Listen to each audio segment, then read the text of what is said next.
Previously on Alan Wake, Alice has been kidnapped. Alan, please help me. Alice? You do exactly what I say if you ever want to see your wife again. I can't tell anyone except my agent Barry. Damn it, Barry, they'll kill her. You're my best friend, and I'm worried that you're not right in the head. The ransom is a manuscript I supposedly wrote that's coming true before my eyes. It happened just the way it was on that page. So dark. I have found only a few scattered pages. I want the entire manuscript. The deadline is in 2 days. I found Mr. Wake's pages. Good girl. How the hell did she get her hands on the manuscript anyway? I don't know. She's resourceful. I told you were too hard on her. Listen, I found out all sorts of interesting stuff while I was digging around. Yeah. Mr. Wake, it's Sheriff Breaker. We have an FBI agent here, Agent Nightingale. FBI? He's anxious to see you. You'd better come to the station. Okay, I'll be right over, Sheriff. Let's make this quick, huh? Help you folks? Name's Randolph. I'm the manager. We're looking for Rose. Works as a waitress down at the diner. Rose, sure. Nice girl. Who wants to know? I'm Alan Wake. The writer, huh? I heard on the radio you were visiting. Well, I'll show you her trailer. That Rose, she's a nice girl. Always pays her rent on time. As I was saying, Al, I found all sorts of weird stuff from the local newspaper's archives. This place is crazy. Disappearances, mysterious deaths, urban legends come true, and get this, most of this stuff takes place around Cauldron Lake. Well, you ain't wrong, mister. The Indians thought the lake was a doorway to the underworld. I'm the God-fearing type myself. I don't hold with that sort of thing. Yeah, okay. Anyway, there was an island there owned by a guy called Thomas Zane. Now, some of the articles I found about him make him out to be a famous writer, but I ran a bunch of searches, couldn't find a single thing he wrote. Zane was heavily into diving, so much so that the place came to be called Diver's Isle. But the volcano under the lake erupted in 1970, and Zane went down with the island.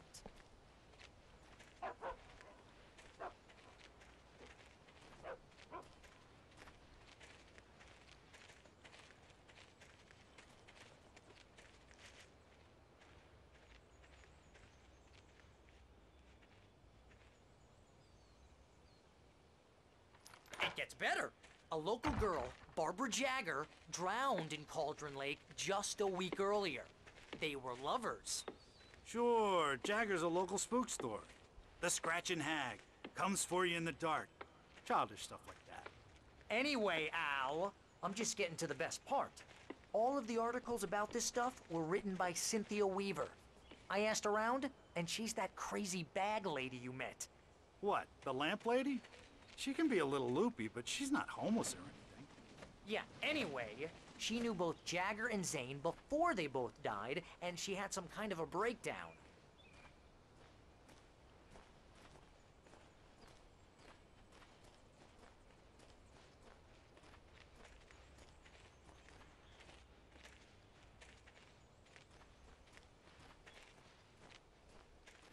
Well, mister, this here's Rose's trailer. You mind me asking what you want with her? We're just here to talk to her, pal.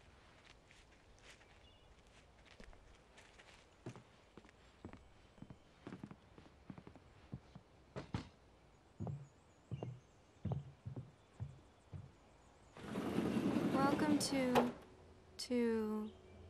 Oh dear, Mr. Wake. I'm so glad you're here. Rose, you have my manuscript? Oh. Oh yes. Yes. Please, come in. Hey, this is really good. Rose, Yes, my manuscript. I really need it. I understand. I know what you need. A muse to inspire you. Oh, for Barry? She doesn't have anything. Yeah, hey, Al? Al, what's... Oh... Barry! What? What?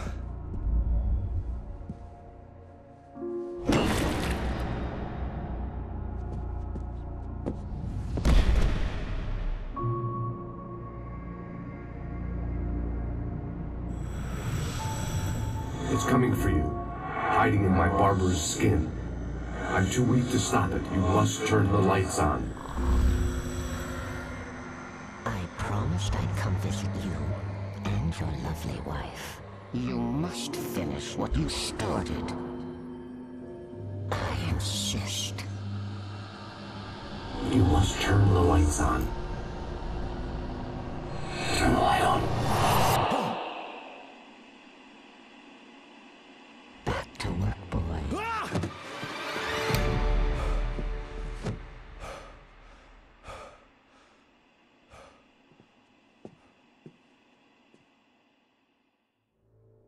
I felt nauseous, hungover. Only anger kept me going. I can't tell reality from dream anymore, but it seems I have an imaginary editor to help me. She's an old woman in a funeral dress. I call her Barbara Jagger. She's very strict. I'm writing faster and faster. My manuscript is being heavily revised. The edits are getting very aggressive, and each day there's less of me and more of her. I hate it, but I know she's right. She promises me I can save Alice this way. She knows more of this than I do. About the complex incantation I'm attempting. About this place. Rose took a day from me. I had less than 12 hours left to meet the kidnapper. All I could do was get Barry into the car, work something out once I got on the road. Welcome to the Oh Dear Diner. What can I get you today? Coffee? I couldn't work up much hate for Rose. Something had used her to get to me and left its mark. First refill is free. Milk and sugar on the counter there. Would you like to hear today's specials? My gun and flashlight were gone. I'd have to find a way to get Barry into the car as quickly. Mr. Randolph liked Rose.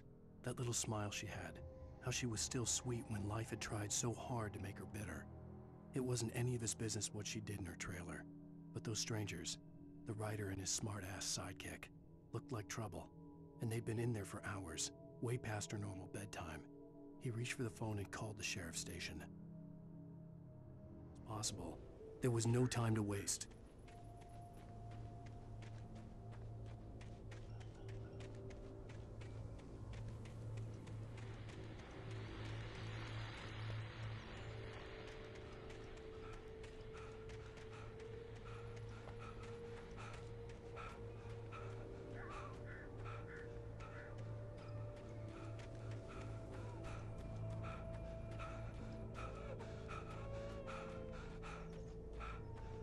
You're gonna get it now.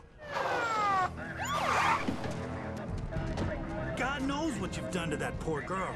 This is Agent Nightingale, FBI! Get him up, Hemingway! You're under arrest! You move a muscle, I'll unload right in your goddamn face! Stay right where you are, Slane!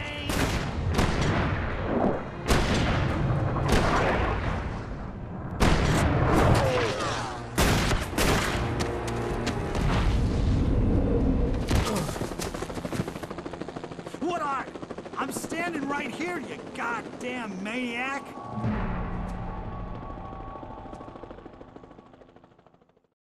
I hated to leave Barry behind, but there was no way I'd miss my appointment with the kidnapper. Give it up, Mr. Wake! Come on! Make it easy! Get after him! Don't let him get away!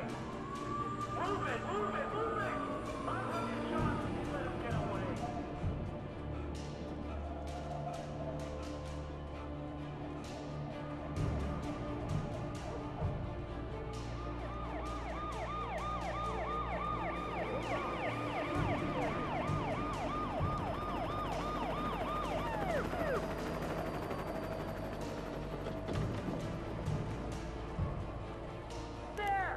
We have the suspect in sight! Okay, men, keep your eyes peeled. He's gonna try to make it out here. Oh, damn.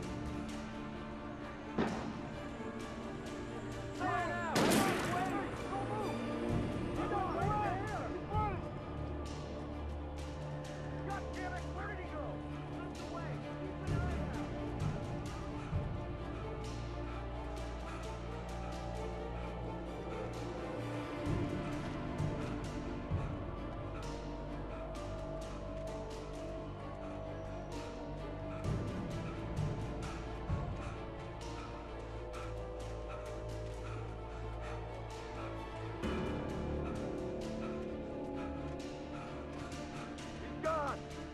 guys. We need to head him off.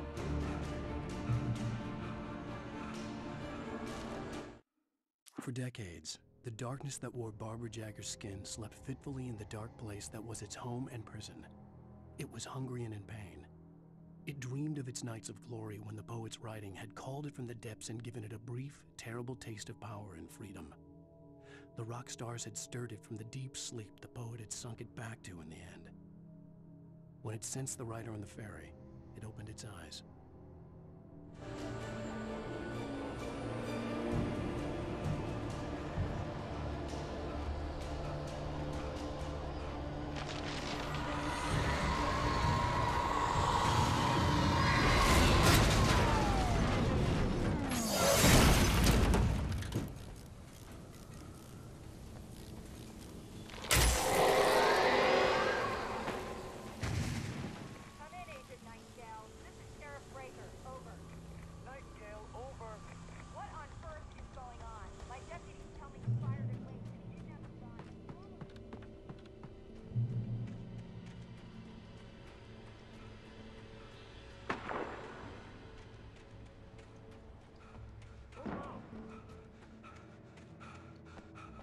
Search the area.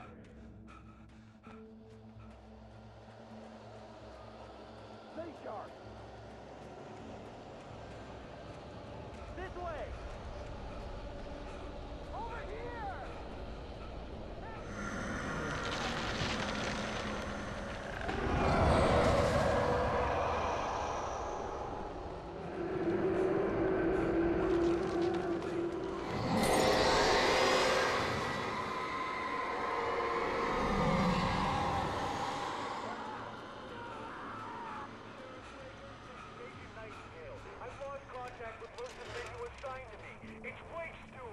This horror was everywhere I went, circling me.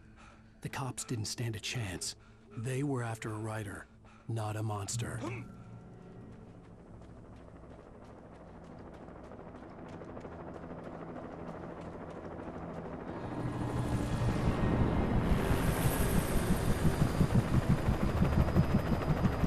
You on the ground. Hold it right there.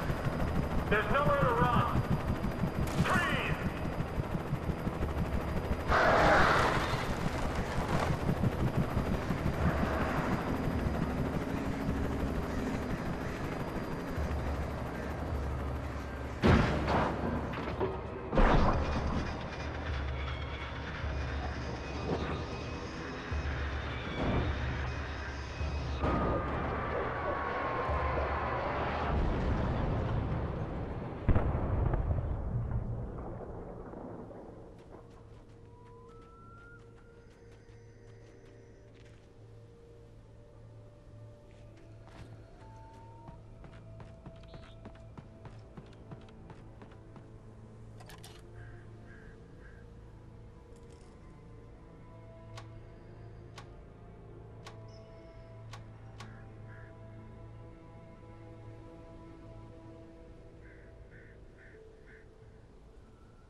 I imagined that the broadcast tower in the distance was part of the local radio station. Maine seemed like a decent guy. Perhaps he could give me directions to the coal mine.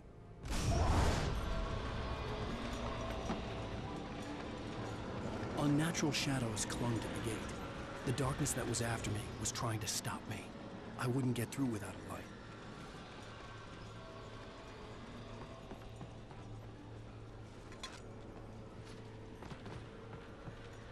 There was no power to the searchlight.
took me a moment to recognize the flashbang grenades.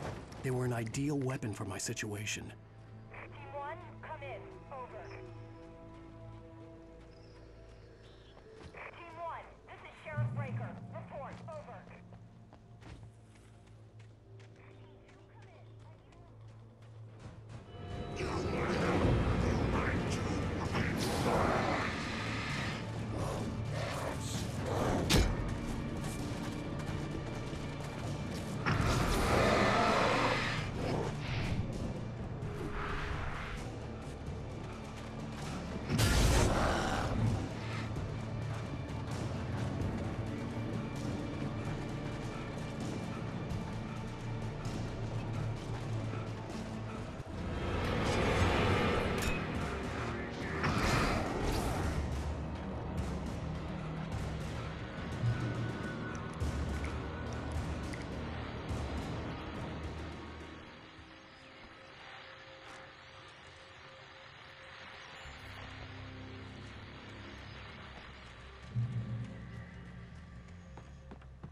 I hope Maine could lend me a car to get to the coal mine. It's Lorna Miles. Oh, why, hello, Lorna. What do you have for us?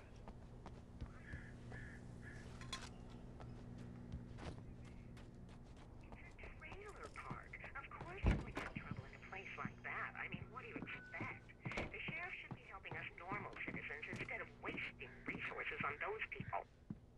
Well... They'll have to try to sort themselves out. I'm sorry, but my granddaddy settled in Bright Falls in 1911. Well, thank you very much for that, compassionate viewpoint, Lorna. Oh, here's a little surprise. The famous writer Alan Wake just walked in. Folks, I'm gonna see if I can talk him into an interview. Come on in, Mr. Wake. Oh, I'm so glad you could find the time to do this, Mr. Wake. Nowhere to run now, Dan Brown. You back away from me. Don't hurt. Whoa. Everyone calm down. Put the gun down. We're all friends here, right? Cool your jets, Nightingale. We got him. Judas Priest! What the hell's the matter with you? There's a civilian in there.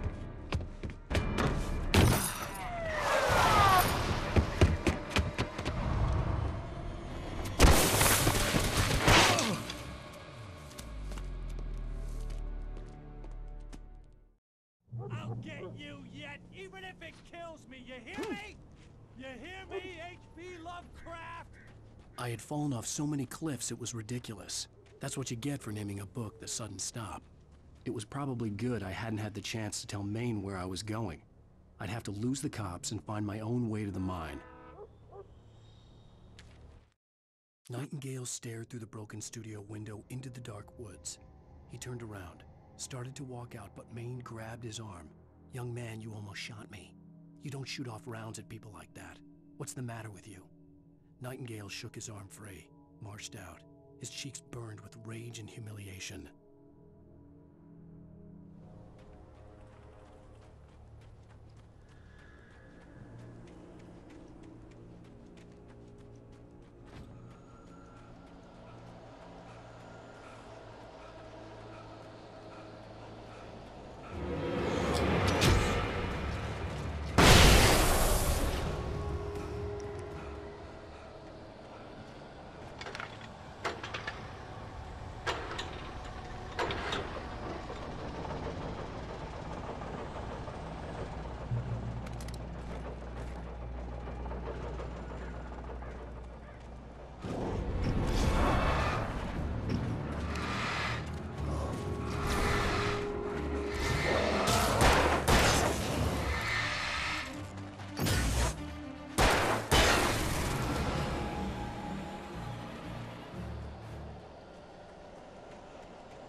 There was no sensible reason for the power company work lights to be here.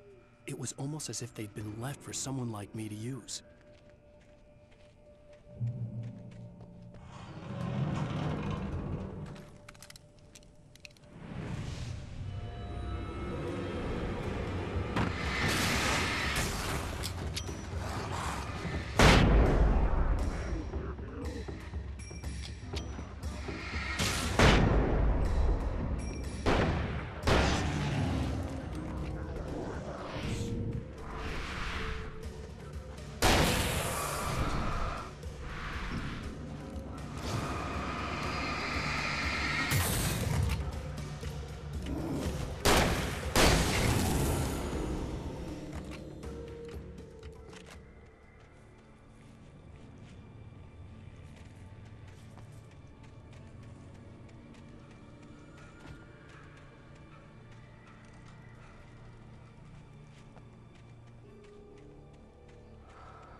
Sarah trusted her gut, and her gut said Agent Nightingale was an asshole. He felt wrong, and it wasn't just the smell of stale booze. It was in the way he flashed his badge, pulled rank, the look in his eyes when he wanted answers. Where was Alan Wake? What was this about an accident? Where was his wife? And most importantly, why did she let Wake go? He wouldn't answer her questions.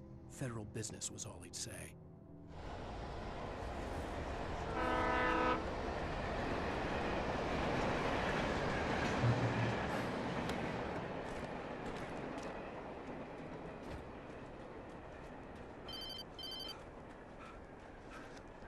Hello?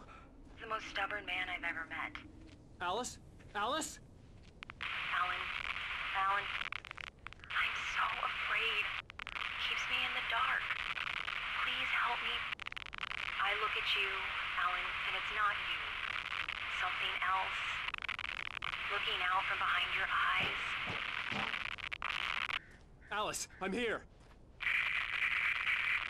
I'm so alone here. It's all gonna go to hell. You need to be careful. Cooperate. The connection had been terrible, but that wasn't the only thing that hadn't been right with the call. She sounded wrong somehow, but she had called me. The pipe wrenched itself loose from the bridge's steel framework. Wrapped in darkness, it floated in midair, twitching. For a moment, I didn't understand what I was looking at. The heavy object lurched at me with impossible force. I threw myself out of the way, but just barely. When I turned my flashlight on it, it shook in a dark rage before it flew at me again.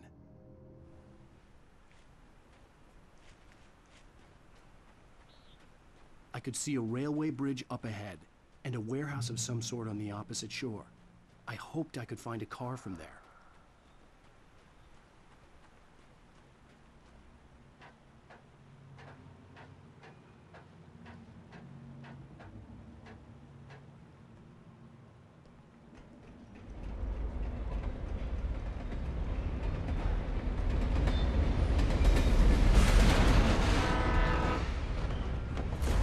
That was pursuing me was growing stronger, and it was taking over everything in its path.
I slammed the door shut right in his smug face.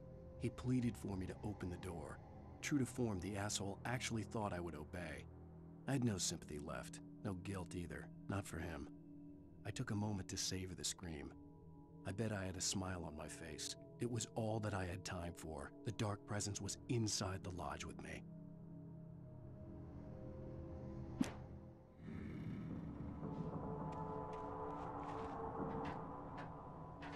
As a teenager, just starting to get interested in writing, Stephen King had been a source of inspiration to me. I thought about all the inanimate objects that had come to life in his books. No one is safe in a good horror story, certainly not the protagonist. That's what makes them fun. This was anything but. The darkness could possess anything, and it was getting closer.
The darkness surged towards me, sucking everything loose from the ground into its depths, tugging at my clothes. I saw the flare the kidnapper had dropped and threw myself towards it just as I felt my feet leave the ground. The darkness embraced me with the force of a tornado. Somehow I managed to light the flare. The darkness roared and cast me away. I fell toward the dark waters of the lake far below.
I had never been this glad to see the sunrise. I had a couple of hours to get to the coal mine.